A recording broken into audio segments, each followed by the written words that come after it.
ইস ফাজিল, কি করতেছো? কেন আদর করে দিচ্ছি? আমার শরীরের মধ্যে যেন কেমন কেমন করে। কেমন করে আমাকে বলেন, আমি ঠিক করে দিতেছি।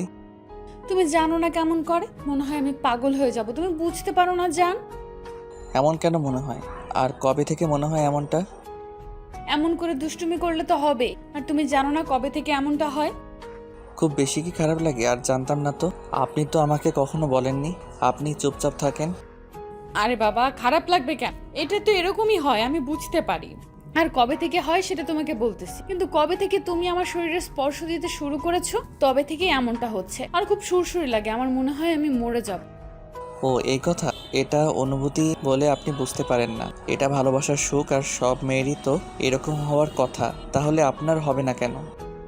আচ্ছা, তাহলে যদি অন্য কেউ আমাকে আদর করতো তাহলে কেমনটা হতো বলো? কী সব উল্টাপাল্টা কথা বলেন? আমার জায়গায় আপনাকে অন্য কেউ মানে? আপনি আমার বউ। আমি আপনাকে ভালোবাসবো, আদর করব, কষ্ট দিব, সুখ দিব। একদম উল্টাপাল্টা কথা বলবেন না। আরে বাবা, ওটা তো জিজ্ঞেস করলাম। তুমি এত রেগে যাচ্ছ কেন? আমি কি বলেছি নাকি আমি অন্য কারোর আদর নিব? একদম খুন করে ফেলবো যদি বলেন আমাকে ভালোবাসে না, অন্য কেউ আপনাকে আদর করবে বলে ওই কথা যদি মুখে আনেন, তাহলে কিন্তু শেষ করে দিব। তাই আমাকে মেরে ফেললে তুমি থাকবে কি করে? তুমি না আমাকে অনেক বেশি ভালোবাসো। আর আমি তো কবেই তোমার প্রেমের ফাঁদে পড়ে মরে গেছি। আসলে তুমি সেটা দেখবে না? দেখো জান, আমি তো এটা এমনিতেই বললাম, কিন্তু তার জন্য তুমি এত রেগে যাচ্ছ কেন? আপনি বলবেন কেন? আপনাকে বলছি না, কখনো আমাকে রাগিয়ে দিবেন না। আপনি বোঝেন না, এসব কথা বললে আমার রাগ হয়। আপনাকে আমি বোঝাতে পারি না। আপনি তখন এসব উল্টাপাল্টা কথা বলতে শুরু করে দেন। আচ্ছা সোনা, কখনো বলবো না। এখন আমাকে আদর দাও, আমি আর কখনো এরকমটা বলবো না। তোমার না আদর পেতে ইচ্ছে করতেছে, আমি আটকাবো না তোমাকে জানটা। আদর করে মোড়টাই পুরো নষ্ট করে দিয়েছেন এসব উল্টাপাল্টা কথা বলে। আপনার কাছে যতবার আসি আপনি এসব কথা বলে আমাকে রাগিয়ে দেন। আপনাকে আমি বোঝাতে পারি না যে কত বেশি ভালোবাসি, তাহলে কেন এরকম করতে থাকেন? সরি বাবা, আমার বাবুটাকে রাগিয়ে দিয়েছি। তুমি তো জানো আমি কখন কি বলে ফেলি সেটা নিজেও জানি না। বিয়ের আগে যে কখন কি বলে ফেলেছেন সেটা নিজেও জানি না, পরে আমাকে কষ্ট দিয়ে নিজেই কান্না করেছেন, তাই না? বাবু, তুমি এখন ওসব কথা মনে রেখেছো? তোমাকে বলেছি না এইসব কথা ভেবে কষ্ট পাবে না? তুমি জানো আমি তোমাকে এখন কতটা বেশি ভালোবাসি। তোমার কষ্ট হলে আমার কি খারাপ লাগে না সোনা? আর তুমি ওগুলো মনে করে রেখে এখনো কষ্ট পাচ্ছ, তাই না? দেখো, এইসব কথার মনে রাখতে হবে না জান। আমি তো বলছি আমি অন্যায় করেছি তোমাকে কষ্ট দেওয়ার জন্য। এখন তুমি আমাকে আদর করো, দেখো তাহলে তোমার আর খারাপ লাগবে না। বললাম তোমার মুড নেই, মুডটা পুরো নষ্ট করে দিয়েছেন, ছাড়েন এখন। কথাটা বলেই নিশিকে ছাড়িয়ে নিয়ে সেখান থেকে উঠে তারপর ব্যালকনিতে চলে গেল। নিশি বুঝতে পারলো ওর জীবনটা অনেক রেগে গেছে। নিশি ঈশানের থেকে 3 বছরের সিনিয়র হলেও ঈশান ওর থেকে অনেক বেশি রাগী। আর নিশি প্রথমে রাগ অভিমান দেখালেও ঈশান ওর রাগটা কন্ট্রোল করে রাখতো, কারণ উনি ম্যাডাম আর ঈশান ওনাকে প্রচন্ড পরিমাণে ভালোবাসতো। আপনারা কি ভাবছেন ম্যাডাম বলছি কেন? এতক্ষণে হয়তো বুঝে গেছেন ম্যাডাম কেন বলছি। কারণ নিশি ঈশানের ভার্সিটির ম্যাডাম ছিল। যেদিন থেকে ঈশান নিশির প্রেমে পড়েছিল সেদিন থেকে পুরো একদম পাগলামি করতে শুরু করে দিয়েছিল। আর নিশি দেখতে সেই লেভেলের হট আর কিউট, যার জন্য প্রত্যেকটা ছেলে ওর প্রতি পাগল ছিল। এমন কোনো ইয়াংস্টার ছিল না যে ওকে কাছে পেতে চাইতো না। তারপর একদিন ঈশান হুটহাট করে প্রপোজ করে দেয়। তখন নিশি ওর ওপর অনেকটা রেগে যায় আর কয়েকটা থাপ্পড় লাগিয়ে দিয়ে বলেছিল, 8-10টা ছেলের মতো তুমি এরকম করলে? ঈশান, আমি তোমার দ্বারা এতটা মিসবিহেভ আশা করিনি। তুমি নিজে ভার্সিটির ম্যামকে শেষমেশ প্রপোজ করলে, এটা কি করে হয়? তুমি একটা ভালো ছেলে হয়ে কিনা এরকম চিন্তাধারা প্রশ্ন করতে পারলে আমাকে নিয়ে? দেখেন ম্যাডাম, আপনি হয়তো এখন বলবেন যে শিক্ষক গার্জিয়ানের মতো, তাহলে বউ কি গার্জিয়ান হতে পারে না? তাছাড়া আমি আপনাকে নিয়ে অন্য কিছু ভাবতে পারবো না। আপনাকে আমি বউ আর গার্লফ্রেন্ড ভাবি, এর বাইরে আপনাকে নিয়ে অন্য কিছু ভাবা আমার পক্ষে সম্ভব না। আর দেখেন, আমি আপনাকে যবে থেকে প্রথম দেখেছি তবে থেকেই ভালোবাসতে শুরু করেছি। আর ভালোবাসাটা যে বলে হয় না সেটা আপনিও খুব ভালো করেই জানেন। এখন আমাকে দূরে সরিয়ে দিবেন না প্লিজ। আপনি খুব ভালোভাবে জানেন আমি যদি আমাকে ভালো না বাসেন, বারবার এমন করে ইগনোর করতে থাকেন, তাহলে কিন্তু আমি উল্টাপাল্টা কিছু করে ফেলব। তুমি কি আমাকে থ্রেট দিচ্ছ? দেখো, এই শুকনা কথায় কোনো কাজ হবে না। তুমি যা ইচ্ছে করো, কিন্তু তারপরও আমার মন পাবে না। আমি তোমাকে কখনো ভালোবাসবো না। কেন ভালোবাসবেন না? কিসের জন্য বাসবেন না? আমি কি দেখতে খারাপ, নাকি আমাদের কম কিছু আছে, নাকি আমি আর 10টা মেয়ের সাথে প্রেম করি? আমার বাজে কোনো নেশা আছে বলেন? আমি তোমাকে এর কৈফিয়ত দিতে পারবো না, কিন্তু একটা কথা মনে রেখো, তোমাকে আমার পক্ষে ভালোবাসা সম্ভব না। আর তুমি কেন? কোনো ছেলেকে আমি ভালোবাসবো না। আমি চাই কাউকে বিয়ে করে নিতে, কারণ আমি এই রকম কোনো রিলেশনে জড়াইনি বলে। আর আজকে তুমি প্রপোজ করলে, আমি জানি এই কলেজের অনেক স্টুডেন্ট আমাকে পছন্দ করে, আমাকে নিয়ে কী সব উল্টাপাল্টা ভাবে সেটাও আমার জানা আছে। আর শেষমেশ তুমি এমন কিছু ভেবে আমাকে প্রপোজ করে দিলে, সেটা আমি ভাবতে পারিনি। দেখেন ম্যাম, কে কীভাবে আমি সেটা জানি না, তবে আমি আপনাকে নিয়ে কখনো বাজে চিন্তাভাবনা পোষণ করি না, কারণ আপনাকে আমি অনেক বেশি ভালোবাসি। তাছাড়া ভালোবাসাটা কোনো নোংরা জিনিস নয়। আপনি যদি ভেবে থাকেন আর 10টা ছেলের মতো আমি আপনাকে নিয়ে এসব উল্টাপাল্টা চিন্তাভাবনা পোষণ করব, তাহলে সেটা আপনার ভুল ধারণা। দেখেন, আমি আপনাকে ভালোবাসি, তাই আপনাকে যে করেই হোক নিজের করে নিব। এটা তোমার ভুল ধারণা। তাছাড়া তুমি আমাকে কখনোই নিজের করে নিতে পারবে না, কারণ আমি তোমাকে ভালোবাসবো না। তুমি সেটা খুব ভালো করেই বুঝতে পারতেছো। তাই এইসব ফাঁকা আওয়াজ দিয়ে কোনো লাভ হবে না, আর ফের তুমি আমার সামনে আসবে না। কি করে নিজের ভালোবাসাটাকে নিজের কাছে টেনে নিতে হয় আমি সেটা খুব ভালো করে জানি। এখন সোজা কথায় কাজ হবে কিনা বলেন, না হলে কিন্তু আমাকে উল্টো পথ ধরতে হবে। কি করবে তুমি? কি করবে? আমি জানি তুমি আমার সাথে জোর করে কিছু করার চেষ্টা করবে, তাই তো?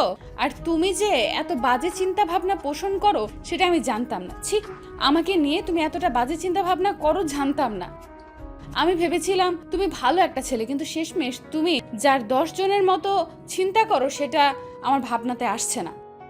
দেখেন ম্যাম, আমি কিন্তু বলিনি আপনার সাথে আমি জোর করে কিছু করব, কিংবা আপনাকে রুম ডেট করতে বাধ্য করব। আপনাকে আমি ভালোবাসি, তাই আপনাকে আমি বিয়ে করে নিব যেভাবেই হোক। আপনার বাসায় বিয়ের প্রস্তাব পাঠাবো। দেখেন ঈশান, তুমি কেন বুঝতে পারছো না? ম্যাম, স্টুডেন্টদের কখনো রিলেশন হয় না, তারপরেও তুমি কেন এরকম পাগলামি করতেছো? তুমি আমার থেকে 3 বছরের জুনিয়র, তাহলে কি করে সম্ভব এসব? লোকে কি বলবে তুমি বুঝতে পারতেছো না? লোকে কি বলবে সেটা ভেবে যে আপনাকে ভালোবাসে তাকে কষ্ট দিবেন? আপনার চিন্তাভাবনা দেখে আমি অবাক হয়ে যাচ্ছি। প্লিজ আমাকে কষ্ট দিবেন না। আপনি জানেন না আমি আপনাকে কতটা ভালোবাসি, তাই অন্তত এই কষ্টটা আমাকে দিবেন না, সেটা আমি সহ্য করতে পারবো না। তো প্লিজ আমাকে এরকম করে কষ্ট দিবেন না। আমাকে কষ্ট দিয়ে হয়তো আপনিও ভালো থাকতে পারবেন না। আজীব তো, আমি তোমাকে কষ্ট দিয়ে ভালো থাকতে পারবো না কেন? আমি কি তোমাকে ভালোবাসি নাকি? আমি তোমাকে স্টুডেন্ট ভাবি, বয়ফ্রেন্ড কিংবা বর ভাবার সময় আমার নেই। তাই এইসব উল্টাপাল্টা কথা আর বলো না। আমি খুব ভালো করে জানি আপনি আমাকে কেমন কি ভাবেন, আর আমাকে নিয়ে কি ভাবেন। আপনি যে আমাকে পছন্দ করেন, আড়াল থেকে দেখেন, সেটা আমার জানা আছে। এই পিচিটা আপনাকে অনেক ভালোবাসে। প্লিজ ম্যাম, একটাবার অ্যাকসেপ্ট করে নেন। আচ্ছা ঠিক আছে, কেউ জানতে পারবে না আমাদের মাঝে রিলেশন আছে। তোমার সাথে কথা বলে কোনো লাভ হবে না, তাই তো বুঝতে পেরেছি প্রিন্সিপালকে বিষয়টা জানাতে হবে। কথাগুলো বলে চলে যেতে গেলেই ঈশান ওনার একটা হাত ধরে ফেলে। সাথে সাথে নিশি অনেকটা রেগে যায়। তখন ঈশান ওকে টান দিয়ে নিজের অনেকটা কাছে টেনে আনে। নিশি ঈশানকে ছাড়িয়ে নেওয়ার চেষ্টা করলে ঈশান ওকে দেওয়ালের সাথে চেপে ধরে আর তারপর ম্যামের ঠোঁটে কিস করে দেয়। সাথে সাথে নিশির মাথায় আগুন জ্বলে ওঠে। ওইও জোর করে ঈশানকে ছাড়িয়ে নিয়ে ঠাস ঠাস করে ওর গালে 2টা থাপ্পড় মেরে বলে, নির্লজ্জ বেহায়া ছেলে কোথাকার! তোমাকে আমি বোঝাতেই পারছি না এইগুলো আমাদের মাঝে সম্ভব না, তারপরও কেন পাগলামি করতেছো? তুমি আবেগের বশে এরকমটা বলতেছো। তোমার বাবার টাকা পয়সা আছে দেখে জোর দেখাচ্ছ। কি করবে? উঠিয়ে নিয়ে গিয়ে জোর করে সবটা করবে? আমার সম্মানটা নষ্ট করবে? তুমি সুইসাইড করে নেব? তাহলে কি প্রমাণ করতে চাও এটা তোমার ভালোবাসা না নোংরামি? এই যে এখন তুমি যেমন করে আমাকে কাছে টেনে নিলে না, আমার সাথে এইসব করলে, এটাও একটা নোংরামি। আর আমি তোমার ম্যাডাম হই, তুমি কি না আমাকে নিয়ে এসব ভাবছো? ঈশান, আমি তোমাকে ভালো ভেবেছিলাম, আর তুমি কি না, ছি। আসলে সত্যিকারে ভালোবাসি তো, এই জন্য আপনি আমার ভালোবাসাটা বোঝার চেষ্টা করলেন না। আসলে সত্যিকারে ভালোবাসার কোনো মূল্য কেউ দিতে জানে না, তাই তো? আচ্ছা ঠিক আছে, দাঁড়ান দেখাচ্ছি। আমি জোর করে আপনাকে ভালোবেসে নিজের করে নিব। আর ভুলেও যদি অন্য কোথাও বিয়ে করার চেষ্টা করেন না, তাহলে আমার থেকে খারাপ আর কেউ হবে না। ঈশান সেদিন কলেজ থেকে চলে যায়। ওই ঘটনার 15 দিনও রাগ করায় বাসা থেকে বের হচ্ছিল না। তারপর যখন নিশিকে ঈশান না দেখে থাকতে পারতেছিল না, তখন আবার কলেজে আসে। আর এসে যেটা দেখে সেটার জন্য মোটেও প্রস্তুত ছিল না। নিশি একটা ছেলের সাথে হাসাহাসি করে কথা বলছে। জানতো না এটা কলেজের নতুন টিচার, যার জন্য প্রচন্ড পরিমাণে রেগে যায়। ঈশান নিশির সাথে কথা বলতে গেলে ঈশানের সাথে আবারও সিন ক্রিয়েট করে বসে। তখন ঈশান প্রচন্ড পরিমাণে রেগে যায়। তারপর ওর কয়েকটা ফ্রেন্ডকে বললে ওরা গাড়ি নিয়ে আসে। তারপর জোরপূর্বক ম্যাডামকে কলেজ থেকে তুলে নিয়ে যায়। নিশি ভেবেছিল ঈশান জোরপূর্বক কিছু একটা করবে ওর সাথে, কিন্তু ওকে কাজী অফিসে নিয়ে আসবে সেটা নিশ্চয়ই জানতো না। ঈশান যখন ওকে নিয়ে কাজী অফিসে নিয়ে আসে তখন নিশি যেতে চাচ্ছিল না, গলায় একটা ছুরি ধরে বলতে শুরু করে, আপনি যদি এই মুহূর্তে বিয়েটা না করেন তাহলে আমি নিজেকে শেষ করে দিব। তার জন্য একমাত্র দায়ী থাকবেন। এখন আপনি বলেন, আমাকে বিয়ে করে বাদ যাবেন নাকি নিজের সামনে কারো মৃত্যু হয়ে যেতে দেখবেন? বলেন। নিশি প্রচন্ড পরিমাণে ভয় পেয়ে গিয়েছিল, কারণ ঈশান ওর গলার সাথে একটা ছুরি ঠেকিয়ে রেখেছিল। তখন নিশি কাঁপা কাঁপা কণ্ঠে বলছিল, প্লিজ ঈশান, এরকম পাগলামি করো না। আমি তো বলতেছি আমি তোমাকে ভালোবাসি না, তাহলে কেন এরকমটা করতেছো বলো? ভালোবাসেন না তো আচ্ছা, দেখাচ্ছি কিভাবে ভালোবাসতে হয়।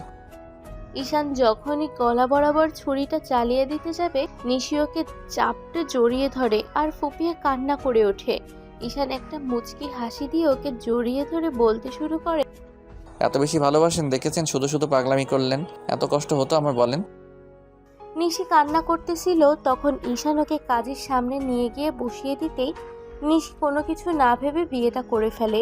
তারপর ঈশান নিশিকে নিয়ে যখন বাসায় আসে দেখে নিশির আব্বু আম্মু সেখানে। নিশি মাথা নিচু করে দাঁড়ালে ওর আব্বু আম্মু কিছুক্ষণ রাগারাগি করলে তখন ঈশান বলল, ওদের মাঝে আগে থেকেই সম্পর্ক ছিল, কিন্তু নিশি ভয় পাচ্ছিল, এজন্য ওরা বিয়েটা করে নিয়েছে।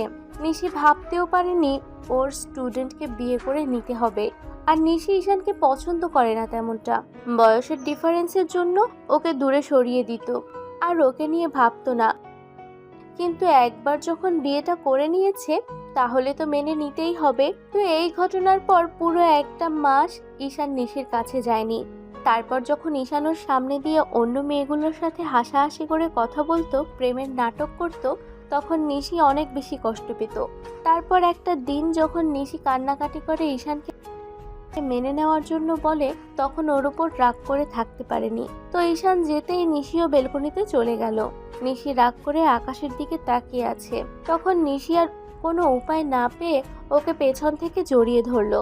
ঈশান ছাড়িয়ে নেওয়ার চেষ্টা করলে নিশি বাচ্চাদের মতো কান্না করে দিল আর বলতে লাগলো, তোমার বাবুনিটাকে তুমি কষ্ট দিতে পারবে জান? তুমি না আমাকে জোর করে বিয়ে করে নিয়েছো, আমি তো তোমাকে তারপর ভালোবেসেছি বলো। এখন তুমি আমাকে আদর করতে পারবে না বলো? আমি কি তোমাকে বিয়ে করতে চাইনি বলো? আমিও তো ওই কথাগুলো মনে করাতে চাইনি, কিন্তু হুট করেই বলে ফেলেছি। আর কখনো এরকম হবে না কলিজা। ঈশান চুপ করে আছে। তখন নিশি আবারও বলতে লাগলো, বাবু, আমার কিন্তু অনেক কষ্ট হইতেছে, আমি না নিঃশ্বাস নিতে পারতেছি না। তোমার বাবুনিটার কষ্ট হলে তোমার কিছু যায় আসে না, তাই না? ঈশান এবার নিশির দিকে ঘুরে ওকে বুকের সাথে শক্ত করে জড়িয়ে নিল। নিশিও পরম সুখে ওর বুকে মাথা রাখলো। ও এখনো ফুপিয়ে উঠতে লাগলো। তখন ঈশান ওর সারা মুখে কিস করতে লাগলো। তারপর বলল, ভালোই শিখে গেছেন ইমোশনালি ব্ল্যাকমেল করতে, তাই না? যখন দেখলেন এমনিতে কাজ হচ্ছে না তখন ইমোশনালি ব্ল্যাকমেল করে আমাকে মানাতে চাইছেন, তাই তো? সবই যখন জানো তাহলে কষ্ট দাও কেন? তুমি না ফাজিল একটা। তাই তাহলে ফাইজলামিটা করেই দেখাই, কেমন? ঈশান কথাটা বলেই নিশিকে কোলে তুলে নিল। তারপর যেটা হবে সেটা না হয় ওদের মাঝেই থাক। আপনাদের এত দেখতে ইচ্ছে করে কেন? হ্যাঁ, লুচু কোথাকার। আমাদের দেয়া গল্পটি যদি আপনাদের ভালো লেগে থাকে তাহলে একটি লাইক করুন। আরও নতুন নতুন গল্প পেতে চ্যানেলটি সাবস্ক্রাইব করে বন্ধু হয়ে আমাদের পাশে থাকুন। ধন্যবাদ সবাইকে।